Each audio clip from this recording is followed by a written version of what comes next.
Hi and welcome back. Okay, I've had the radiator neck repaired.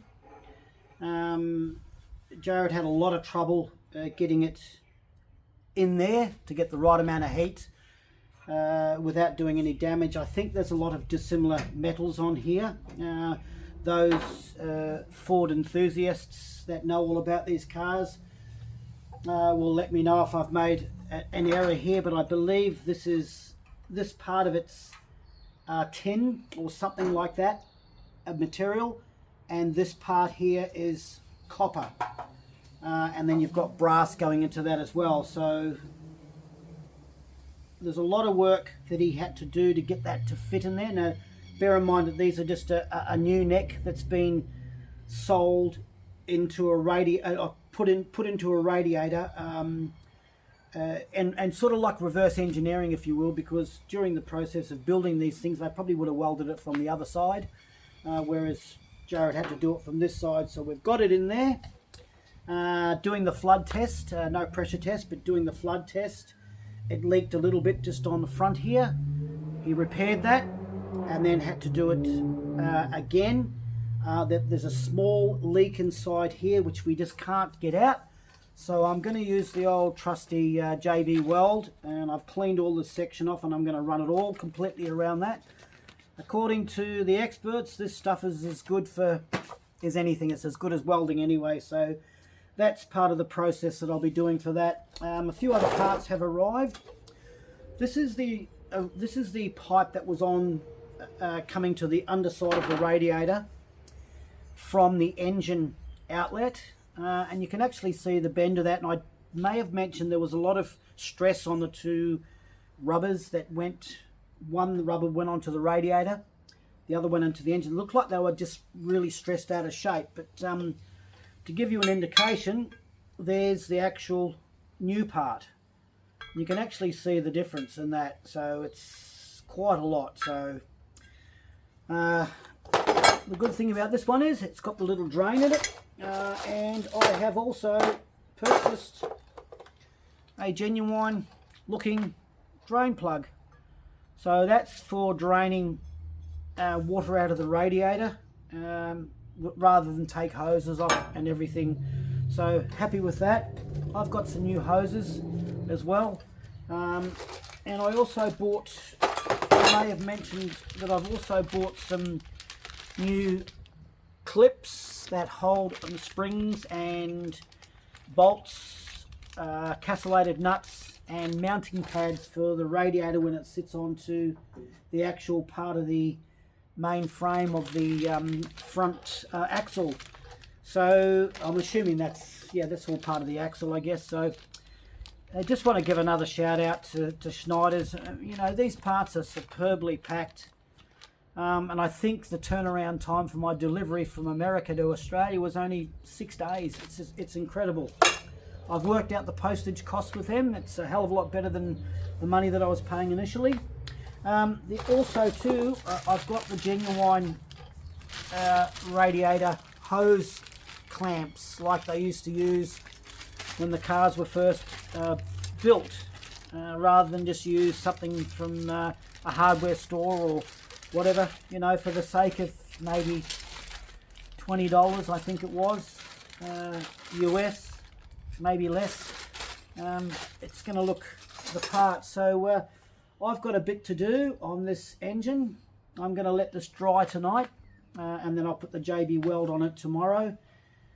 Give it a bit of a spray up when it's finished with some satin black. I can start to mount the radiator and start looking at all the other components of this engine and getting it ready for its first firing. I'll come back to you shortly. Okay, I'm going to give this JB weld a bit of a go. I've never done it before, but it seems pretty simple. 50-50 of each, or equal parts. Mixing it up on the old trusty spatulas and applying it. I've given it a bit of a roughed up surface. Hopefully it will work. Unsure if I have to wear gloves or not, but I think I'll put them on just in case. It's epoxy after all, so let's see how I go.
Okay, I'm certainly glad I wore gloves because it was really sticky, but I've just applied it all the way along that seam line as best I can. Hopefully you can see that okay. I'm not going to touch it any more than what I've currently done. I'm going to let it go now and let it dry for its 24 hours, I think, and then give it another flood test and then see how it goes. Hi and welcome back. Okay, I've let this dry for probably around about 20 odd hours. It's really hard, extremely hard. I'm just going to do a quick flood test now to see how it's gone. So let me just throw it up on a workbench, get the hose over here, and we'll do it for the fingers crossing exercise. Hopefully it's fixed. Come back to you shortly.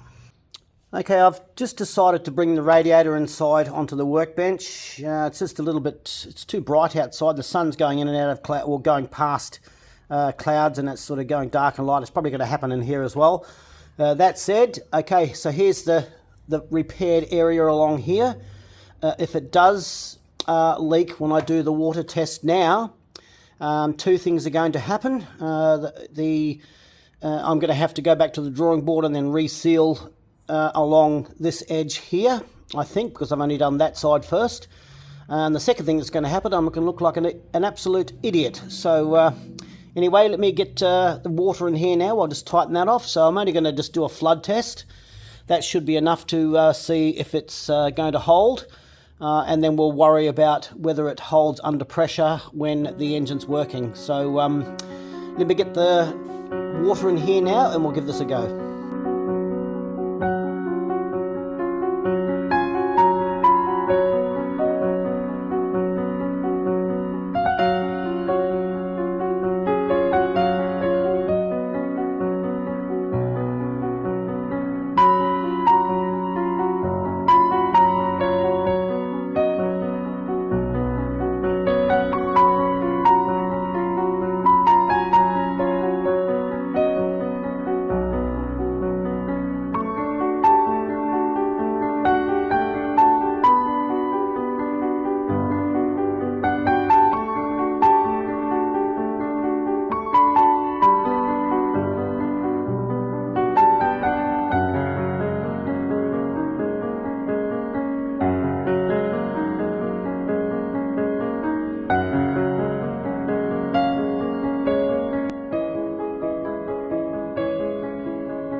Okay, I've checked all of the radiator and it does not appear to be leaking anymore.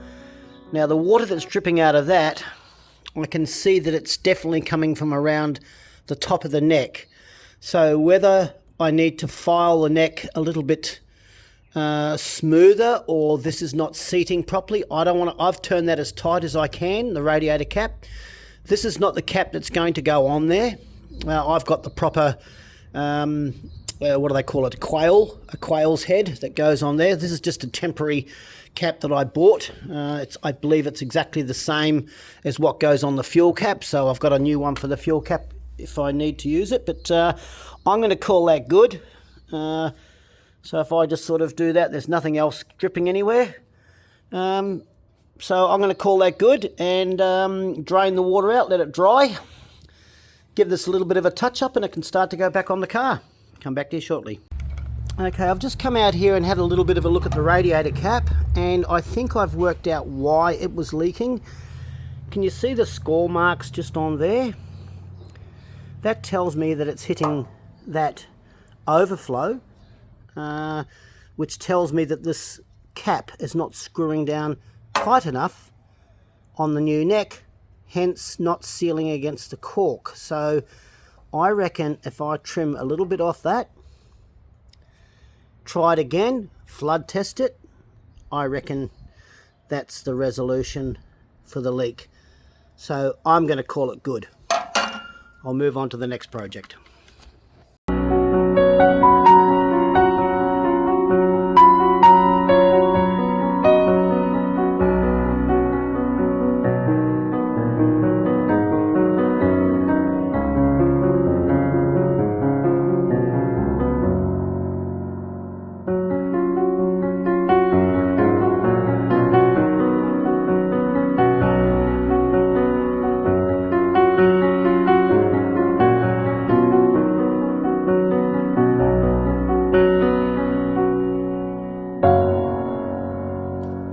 I've just ground that down, as you can see, and I've just put that on. Well, I did it sort of not finger tight, but I've put it on tight.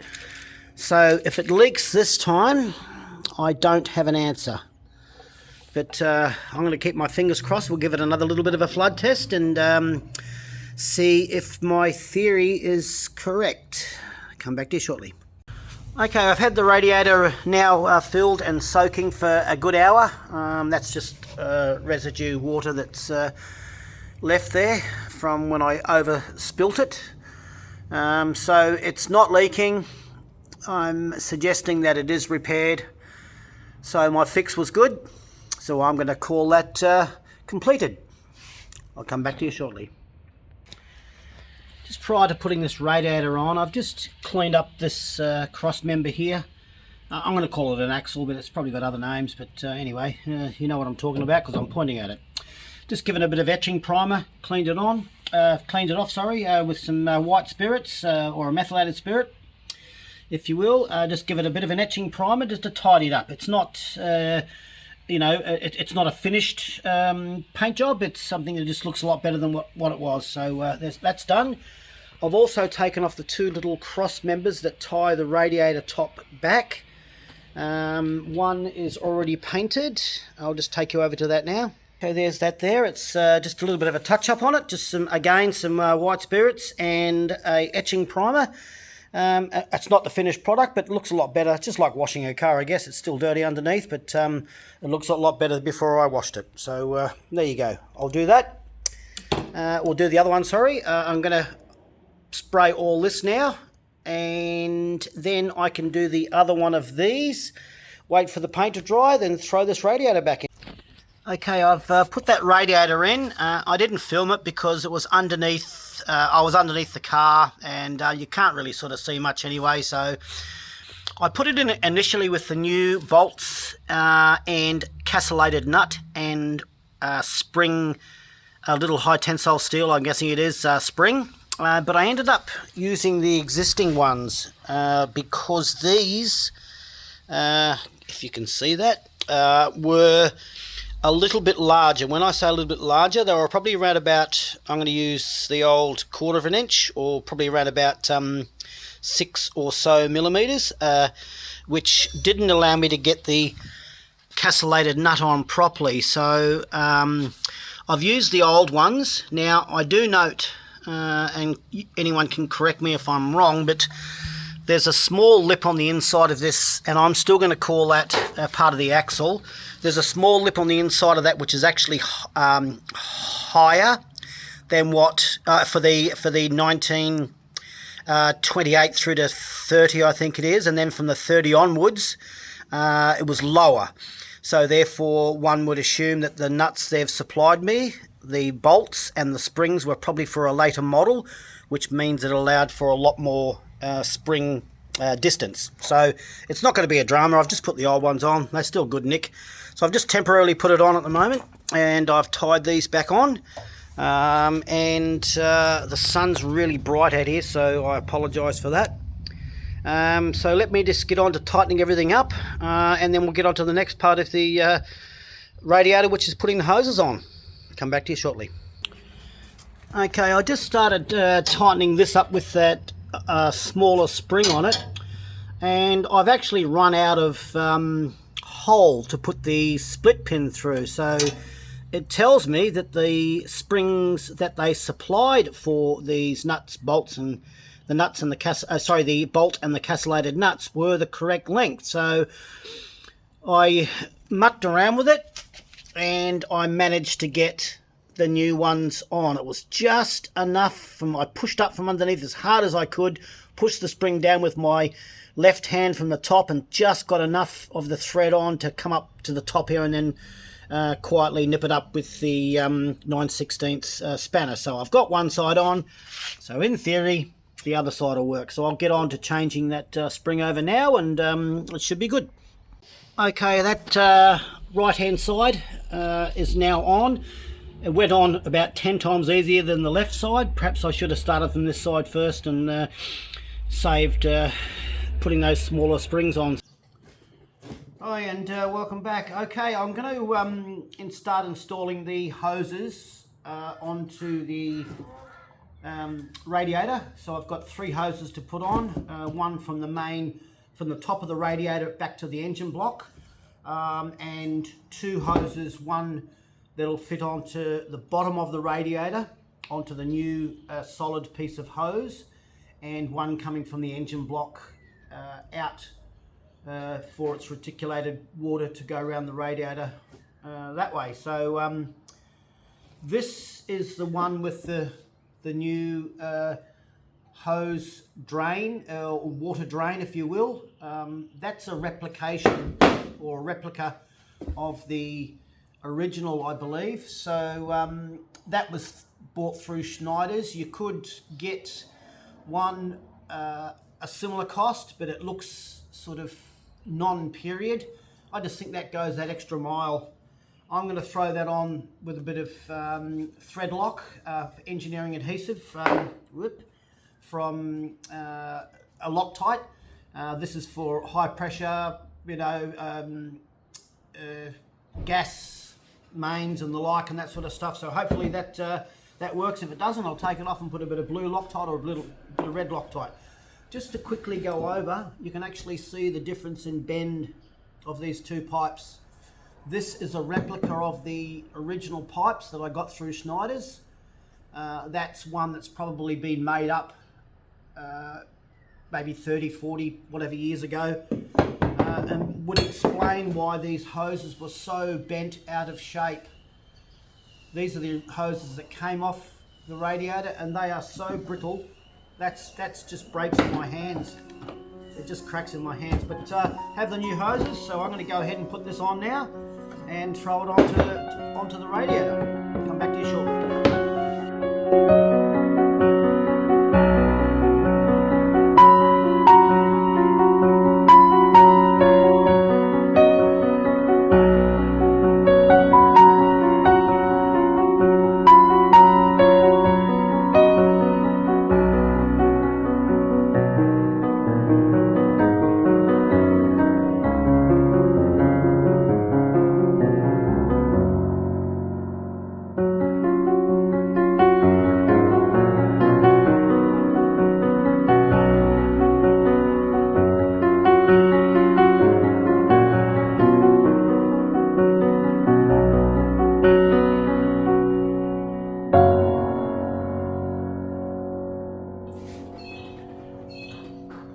There you go, it's on there.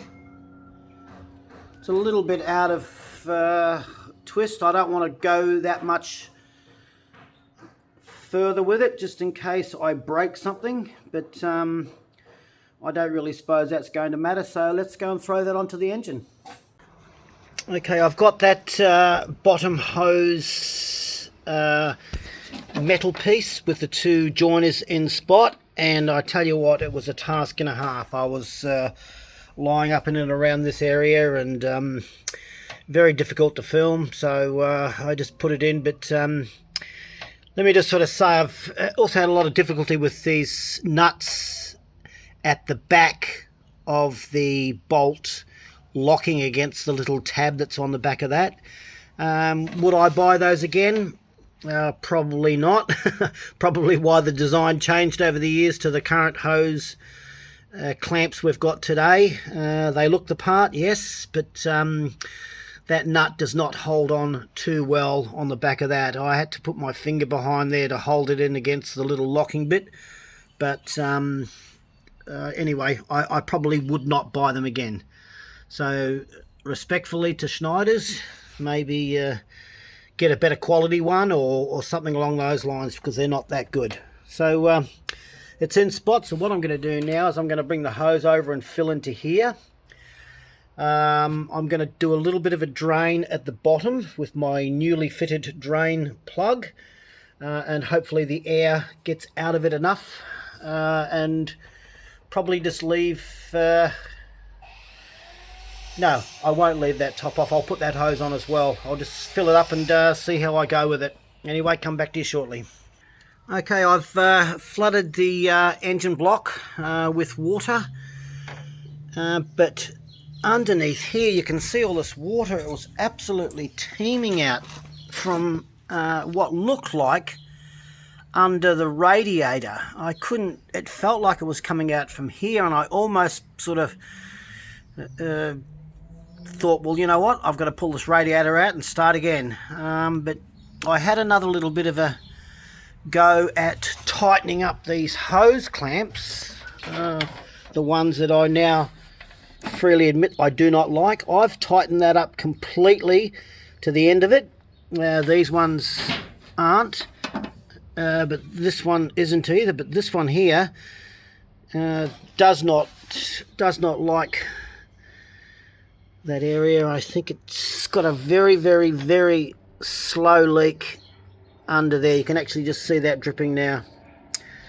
There it goes right now. So I'm probably going to replace that hose clamp to something that's a bit more substantial, but at the moment I'll just nip it up, let it rest for a couple of days to see if it stops, but I very, very, very much doubt that it will. I'll throw that top hose clamp on now, and I think that will be that part of the build. I'm going to call it done, even though I know that I have to replace a hose clamp. It does verify that the water is coming out between that hose, and that fitting at the that's going all out of blurriness, but that part of the radiator and that hose, it's leaking just from around there, nowhere else what it appears to be. So let's call that good, and I will put this top hose clamp on and wrap this one up. Okay, I've got both hoses on now. Put the radiator cap back on, filled it completely full of water. As you can see, I've got a little tiny leak just on there. I'm going to just let it sit for a couple of days and give them another nip up, and see if that sort of helps. Again, I know that it's not good to have those leaks, but I think the first initial start and give this water that I've currently got on the radiator a good old flush through from the engine. Take the liquid out via my newly fitted drain plug down there, and then put in some proper coolant inside the radiator water. Give it another nip up, replace any of these silly brackets that I bought. I thought they were the bee's knees, but they're not. And then call it good. So let's close this one off and start thinking about the next part of the build. Come back to you shortly.